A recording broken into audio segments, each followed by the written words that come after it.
Bonjour dans le nom de Jésus. Alléluia. Que notre Dieu, notre Seigneur Jésus nous bénisse encore. Hier, pour ceux qui étaient présents, nous avons parlé d'un grand thème. Et ce thème-là, c'était l'amour. Alléluia. Et nous avons dit que l'amour, c'est le plus grand de tous les commandements.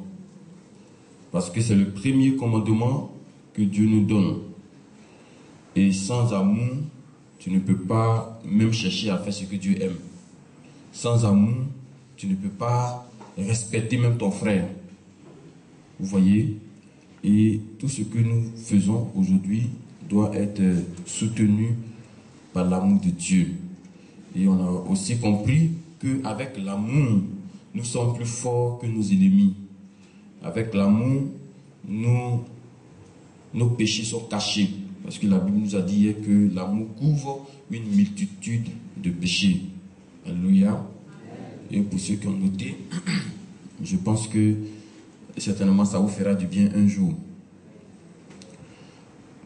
Pour ce matin, nous allons partir dans le livre de l'Apocalypse, qui est le dernier livre de la Bible. Donc je vous demande de prendre l'Apocalypse, le chapitre 3. Nous allons lire le verset 7 et nous allons nous arrêter au verset 8. Apocalypse, chapitre 3, verset 7 jusqu'à 8. Si on va pas à pas, la Bible dit dans Apocalypse chapitre 3, le verset 7, pour commencer, écrit à l'ange de l'église de Philadelphie. Alléluia. Alors, on va pas à pas. Écrit à l'ange de l'église de Philadelphie. Juste au-dessus du verset 7, pour ceux qui ont certainement la version 8 secondes, il est écrit lettre à l'église de Philadelphie. Et pour d'autres, il y a écrit encore 6e lettre. Alléluia. Et la dernière église à qui la 7e lettre a été adressée, c'est l'église de Laodicée. Donc, depuis Apocalypse chapitre 1 jusqu'au chapitre 3, Dieu ne fait que écrire des lettres. Il a adressé une lettre à une église. Alléluia. Et cette lettre était adressée à l'église d'Éphèse. C'était la première église. Il y a eu la seconde église, l'église de Smyrne, l'église de Pérgame, l'église de Sardes, l'église de Philadelphie et enfin l'église de Laodicée. Et ça faisait 7 églises. Voilà, ça fait 7 églises.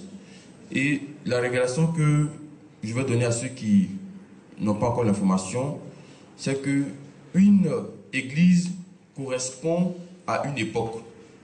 Alléluia. Une église correspond à une époque. Et présentement, nous sommes à la 7e église, à l'heure où nous sommes, qui est l'église de Laodicée, qui est la dernière église. Un peu plus tard, quand nous aurons encore le temps, nous allons décortiquer toutes ces choses. Pourquoi j'ai voulu prendre l'église avant l'église de Laodicée, la 6e église, écrit à l'ange de l'église de Philadelphie. Et vous voyez encore que chaque fois on dit écrit à l'ange, écrit à l'ange, écrit à l'ange. Devant chaque église de Dieu, devant chaque église véritable de Dieu, il doit avoir forcément un ange. Alléluia. Il peut être peut-être plusieurs, mais il y a un qui est principal, particulier, que Dieu met devant son église. Cet ange-là, il veille sur l'église. Les entrées, les sorties, les à côté, c'est cet ange-là qui est là. Vous voyez, c'est Jésus qui converse avec Jean. Et c'est Jean qui est en train de recevoir la révélation que Jésus lui donne sur l'île de Patmos. Et les différentes lettres seront maintenant adressées à l'église. Mais il ne dit pas, va dire au pasteur, ou bien va dire à l'homme de Dieu. Il dit, écris à l'ange. Et maintenant, l'ange va venir donner la commission au serviteur de Dieu. L'ange vient maintenant à la rencontre de l'homme de Dieu. Donc, écrit à l'ange. C'est un ange puissant. Amen. Son nom n'est pas dit, c'est pas forcément Gabriel, c'est pas forcément Michel, c'est pas forcément. Son nom n'est pas dit, mais c'est un ange que Dieu met devant l'église. Et c'est lui qui gère la vie de sanctification de l'église. Les messages qui doivent être prêchés dans l'église, c'est cet ange-là qui gère ces messages-là. Tout ce que vous devez faire, parce qu'une lettre, c'est une recommandation.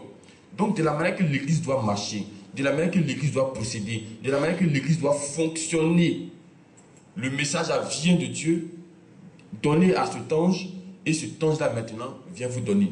Mais pour avoir la révélation de ce message, il faut être en union de prière. Amen. Amen. Si vous voulez que Dieu vous donne ce message-là, ça ne peut pas passer autrement que par la prière. C'est par la prière que, c'est pourquoi vous voyez quand Moïse conduit le peuple, à un certain moment, c'est à quel moment ils ont fait le veau d'or? C'est à l'absence de Moïse. Alléluia. Où était Moïse en ce moment? Sur la montagne. Et sur la montagne où il est parti à la rencontre de l'ange que Dieu lui a donné. Quand il est descendu de la montagne, il est descendu avec quoi? Avec tablette. Qu'est-ce qui est écrit dessus? C'est encore les mêmes lettres là. Donc c'est l'ange là qui lui a donné. Mais pour que cet ange là te donne, tu es obligé d'entrer dans la présence de Dieu. Sinon tu ne reçois pas. Remarquez encore quand Jésus, il a pris les trois qu'il aime prendre, c'est Jean, Jacques et Pierre. Les autres là, ils sont un peu à côté. Maintenant, pour aller un peu plus encore, il prend Jean, Jacques, Pierre, les trois. Il ne sait pas pourquoi, mais un jour encore, il cherché. Et celui-là, il les met quelque part et puis il s'avance pour prier. Quand il est en train de prier, on dit il y a Élie et puis Moïse qui sont venus. Un à sa droite, un autre à sa gauche. Alléluia. Mais en réalité, ce n'est pas Élie et puis Moïse, mais c'est l'ange de Moïse et c'est l'ange de Élie. Celui que vous voyez dans vos songes, que vous dites c'est pas Florian, c'est pas Papa Florian, mais c'est l'ange de Papa Florian. Mais il faut qu'il prenne l'image de Papa Florian pour que vous puissiez savoir d'où l'ange est parti, d'où l'ange là vient. Amen. Amen. Donc Dieu met un ange. Dieu n'a pas besoin de beaucoup d'anges ici. Parce qu'un seul là, son pied là peut couvrir toute la Côte d'Ivoire. Un seul là, son pied peut couvrir toute la terre. Donc si Dieu décide de te donner un ange, ne te plaît pas pour dire pour que ce soit pas deux, pour que ce soit pas trois. Un seul là peut te faire du bien déjà. Donc quand vous allez lire de Apocalypse 1 jusqu'à 3, vous allez voir que c'est un ange que Dieu met devant une église.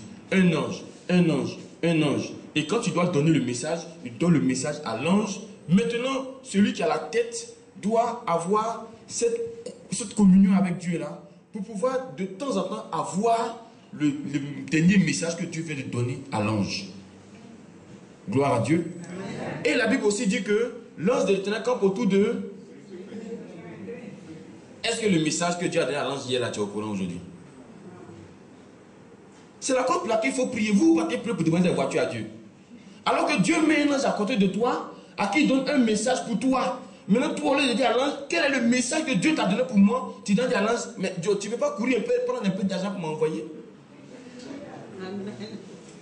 Mais vous sortez carrément de la volonté de Dieu sans le savoir. Sans le savoir, vous allez contre Dieu lui-même. Frère, l'ange qui est à côté de toi là, il est là pour te protéger, mais il est là aussi pour te donner la direction de Dieu par rapport au message qu'il reçoit. Amen. Il y a un message. Vous voyez, dans ta famille, tu peux être le seul converti. Dieu, à travers l'ange qui est à côté de toi, peut te donner un message pour sauver ta famille. Amen. Il peut te donner un message pour sauver quelqu'un qui est juste à côté de toi. Amen. Mais il faut communiquer avec cet ange-là. Vous-même, vous marchez, ce n'est pas qu'il y a un ange qui est là. Il y a un ange qui est à côté de toi. Il ne fait pas que veiller sur toi seulement. Mais il y a un message que Dieu lui donne chaque jour pour toi. Des messages qui peuvent te fortifier, des messages qui peuvent t'encourager, des messages qui peuvent t'élever, des messages qui peuvent te positionner, des messages qui peuvent transformer ta vie. Mais pour cela, il faut rentrer dans la présence de Dieu. Mais chaque matin, vous cherchez à recoucher au lieu de chercher la présence de Dieu. Toujours vous êtes dans palabre. Toujours vous êtes dans ce qu'on dit qu'il ne faut pas faire. Et quand c'est comme cela, tu ne peux pas percevoir le message de l'ange. L'ange de l'Éternel campe autour de ceux qui craignent Dieu. Il est là, à côté de vous. Il a un message pour ton mari. Il a un message pour ta femme. Il a un message pour tes enfants. Et quand au lieu de te lamenter sur ta situation, là, Dieu a déjà donné un message à l'ange pour toi. Et si tu es là, mais pose, fléchis les genoux, l'ange de Dieu, quel est le message que Dieu t'a donné pour moi? Lui, mais sera dépassé. Il va dire, mais où tu as eu la révélation? Alléluia. Donc, il y a un ange à côté de toi à qui Dieu donne un message quand tu es enfant de Dieu. On poursuit toujours, nous étions au verset 7, nous sommes toujours au verset 7. Voici ce que dit le Saint, le véritable, celui qui a la clé de David, celui qui ouvre et personne ne fermera, celui qui ferme et personne n'ouvrira. Gloire à Dieu. Amen. Quand la Bible dit une phrase, c'est Dieu qui a dit cette phrase. Et vous savez que notre Dieu là, ce n'est pas un menteur. Quand Dieu dit ici, quand il ouvre, personne ne peut fermer, il pèse bien ses mots. Quand il dit aussi que quand il ferme, personne ne peut ouvrir, il pèse aussi bien ses mots. Donc, toutes les portes en ce moment dans ta vie qui sont ouvertes, qui sont peut-être pour toi des portes de bonheur, tu peux peut-être craindre que ces portes-là se referment. Mais une fois que tu lis ce passage et que tu es convaincu que c'est Dieu qui a ouvert ces portes dans ta vie, tu ne dois plus craindre. Parce que si c'est lui qui a ouvert ces portes dans ta vie, il est le seul à pouvoir les fermer. Pourquoi? Parce que cette clé qui ferme la porte se trouve dans sa main, pas dans la main de quelqu'un d'autre. Donc pourquoi tu vas craindre qu'une porte se ferme? Pourquoi tu vas craindre quelqu'un à côté de toi? Si tu es convaincu que c'est Dieu qui a ouvert la porte, si tu es convaincu que ce bonheur que tu es en train de vivre là, c'est Dieu qui te donne, tu ne dois plus craindre. Tu ne dois plus avoir peur. Si tu es convaincu que la vie que tu as en ce moment, c'est Dieu qui est au contrôle, tu ne dois plus avoir peur de la mort. Parce qu'il sera le seul à te donner la mort. À part lui là, personne d'autre. Quand il ouvre, personne ne peut fermer. Mais quand il a fermé aussi là, si tu vas trouver le plus grand génie de la forêt, il ne peut pas ouvrir. Parce que personne n'est au-dessus de Dieu. Gloire à Dieu. Quand Dieu donne une révélation, alléluia. Quand Dieu donne une révélation, logiquement, il ne fait pas marche arrière. Parce que la Bible dit que la parole qui sort de la bouche de l'Éternel, elle s'accomplira. Elle ne retournera pas à Dieu sans avoir accompli le ce pourquoi elle est sortie de la bouche de Dieu, bien sûr. Alléluia. Mais si Dieu veut annuler une parole, comme celle qu'il a annulée pour Ézéchias, il y a une parole qui est sortie de la bouche de Dieu par le prophète Ésaïe. Va dire à Ézéchias qu'il donne des ordres à sa maison parce qu'il va mourir. C'est une parole de Dieu. Alléluia. Qui doit s'accomplir.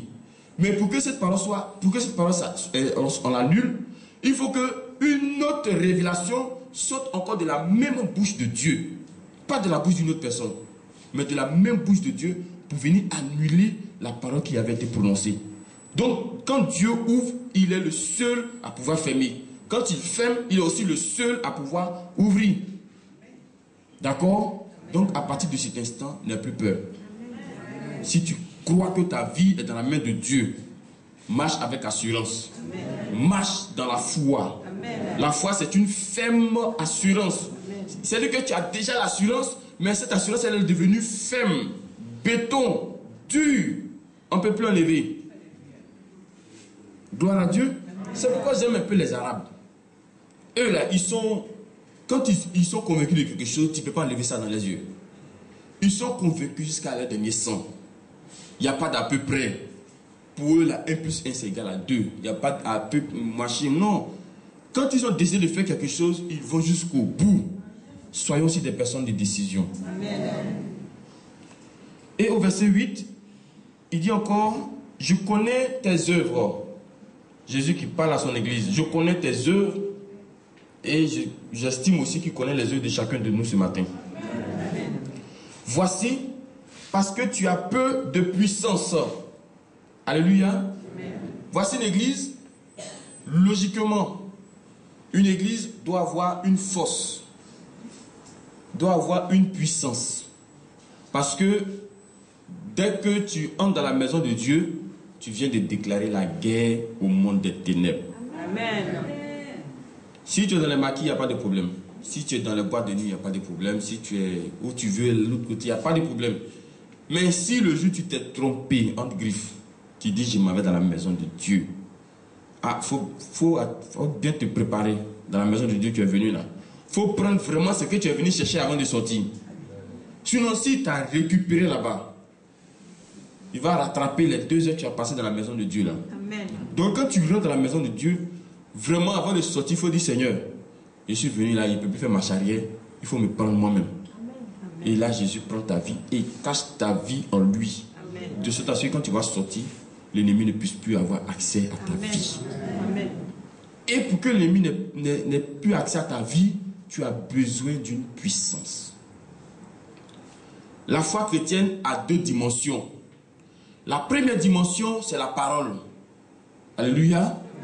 Parce qu'on ne peut rien faire sans la parole. Mais la deuxième dimension de la foi, c'est aussi la puissance. Parce que l'apôtre Paul pouvait dire que mes discours ne reposent pas sur une démonstration de récit ou bien de royaume de Dieu, tout ça, mais sur une démonstration de puissance. Donc il y a la parole un côté, il y a la puissance un autre côté. Mais les deux marchent ensemble. Mais cette église-là, elle avait déjà la parole. Alléluia. Mais il lui manquait quelque chose. Et cette chose-là, c'est la puissance. Mais voici quelque chose qui va l'aider. Voici quelque chose qui va sauver cette église. Nous sommes au verset 8. Tu as peu de puissance. Que tu as gardé ma parole et que tu n'as pas renié mon nom, j'ai mis devant toi une porte ouverte que personne ne peut fermer. Alléluia. Amen. Et je relis pour vous le verset 8. Je connais tes œuvres. Voici, parce que tu as peu de puissance, mais tu as gardé ma parole et tu n'as pas renié mon nom, j'ai mis devant toi une porte ouverte que personne ne peut fermer. Amen. Ce qui a sauvé cette église, c'est la parole de Dieu. Il est venu. Il dit tu as peu de puissance, c'est pas normal. Une église ne doit pas marcher comme sans puissance. C'est pourquoi il a dit à ses disciples, restez à Jérusalem jusqu'à ce que la puissance d'en haut descende sur vous. Jésus a déjà sémé la parole en eux.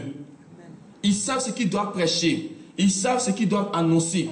Mais ils seront confrontés à des situations.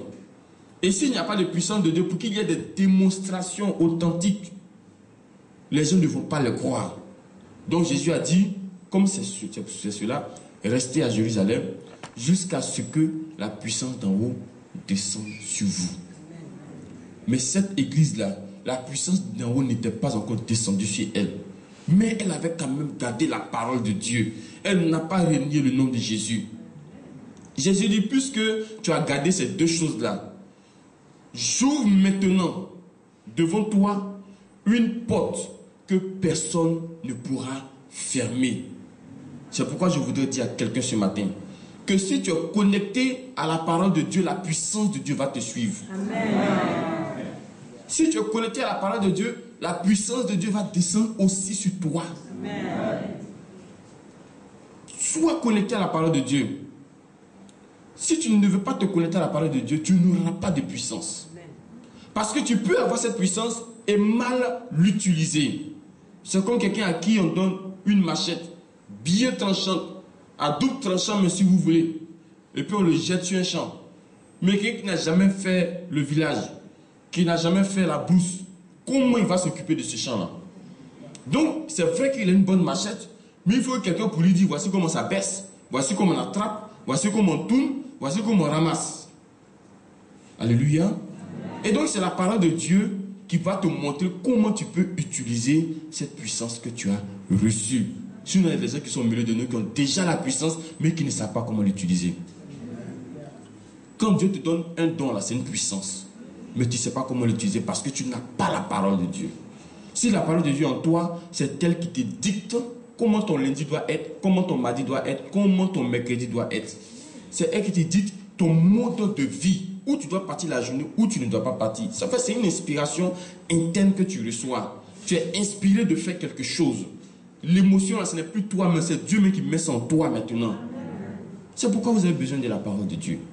Ne la lisez pas comme un journal, ne la lisez pas comme un roman, mais lisez-la avec l'Esprit de Dieu que vous avez reçu.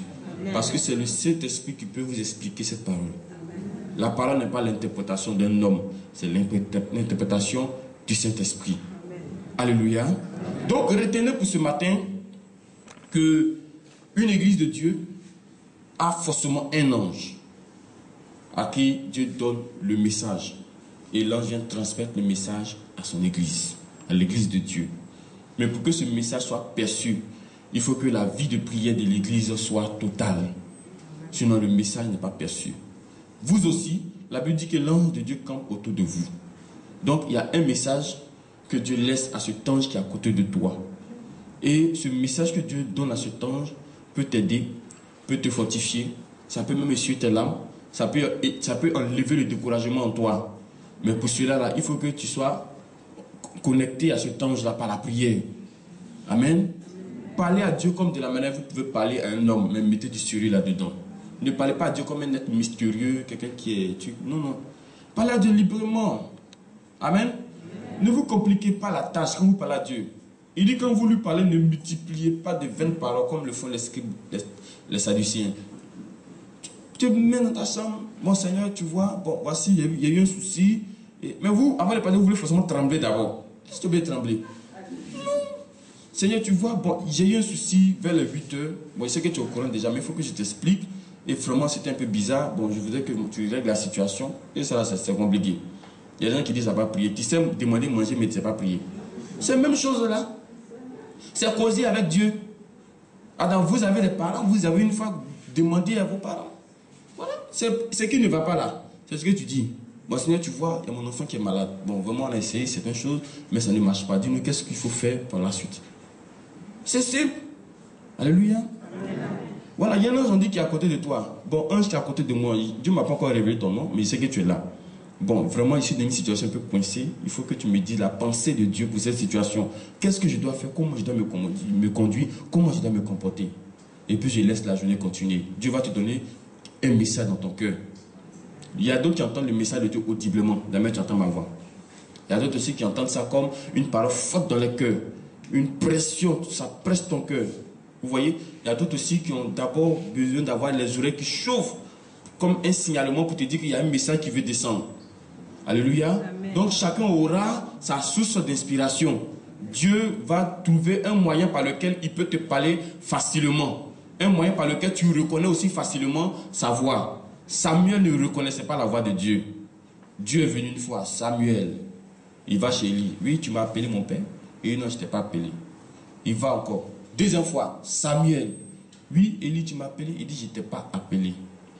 Il va encore. Troisième fois, Samuel. Mais attends, vous amusez moi dans la maison. Il dit, tu m'appelles, il dit, tu ne m'as pas appelé. Ce n'est pas moi qui t'ai appelé, mais quand tu vas entendre encore la voix, il faut dire, Seigneur, me voici. Amen. Et s'il partait vers Élie, c'est parce qu'il ne reconnaissait pas encore la voix de Dieu. Dieu vous parle, mais vous ne reconnaissez pas encore sa voix. Pour reconnaître sa voix là, c'est toujours la prière. La prière est bonne chose dedans, mais vous avez trafiqué ça pour faire autre chose. Amen. La prière là, on doit vous apprendre ce qui est dedans. Et le comment il faut prier, on doit vous apprendre.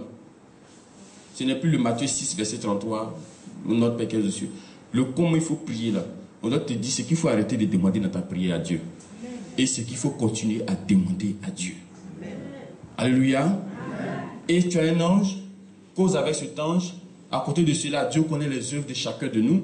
Donc on n'est pas obligé de se presser pour certaines choses. Dieu connaît déjà nos œuvres.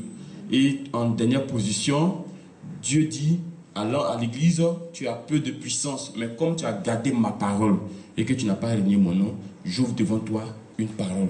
Donc, soyez connectés à la parole de Dieu. L'homme passe, mais cette parole-là, elle ne passera jamais.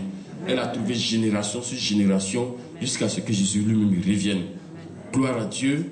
C'est tout pour le message de ce matin. Amen. Que Dieu nous bénisse encore. Amen. Et qu'il accomplisse cette parole dans la vie de chacun de nous.